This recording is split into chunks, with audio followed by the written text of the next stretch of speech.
যাদবপুর বিশ্ববিদ্যালয়ে অশান্তির আবহে দেওয়ালে লেখা আজাদ কাশ্মীর, যে স্লোগান বিতর্ক তুলেছে জওহরলাল নেহরু ইউনিভার্সিটিতে। আরজি কর আবহেও যে বিতর্ক ছিল যাদবপুরে। ছাত্রছাত্রীদের মধ্যে এ ধরনের বিচ্ছিন্নতাবাদী স্লোগানের জেরে আগেও ছড়িয়েছে অশান্তি বিতর্ক।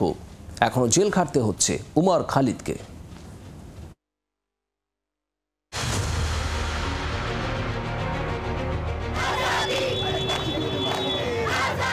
চলছিল আরজি করের ঘটনার প্রতিবাদ, সেখানে কাশ্মীর মাঙ্গে আজাদি স্লোগান।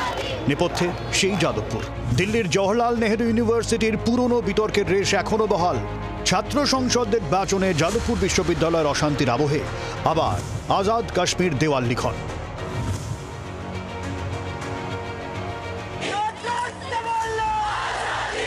এই বিতর্কের সূত্রপাত 2016 সালে। তৎকালীন ছাত্রনেতা কানহাইয়া কুমারের আজাদি স্লোগান বেশ জনপ্রিয় হয়ে ওঠে বাম ছাত্র মহলে। গুরুত্বপূর্ণ বিষয় হলো, এই আজাদি স্লোগান কানহাইয়া কুমারের হাত ধরে হয়তো জনপ্রিয় হয়েছিল, কিন্তু শুরুটা এই শহরে, যাদবপুর বিশ্ববিদ্যালয়। 1991 সালে ওমেন স্টাডিজ কনফারেন্সে নারী অধিকার কর্মী কমলা ভাসিন এই স্লোগান তোলেন। এই আজাদির ন্যারেটিভই বদলে গেল দিল্লির জওহরলাল নেহরু ইউনিভার্সিটিতে। কানহাইয়া কুমারের পাশাপাশি উমর খালিদ, শেহলা রশিদের মতো ছাত্র নেতাদের নিয়ে শুরু হলো বিতর্ক। 2016 জেএনইউ এর হল্লায় কড়া ব্যবস্থা নিয়েছিল প্রশাসন। 2019 দিল্লি পুলিশ চার্জশিট দেয়।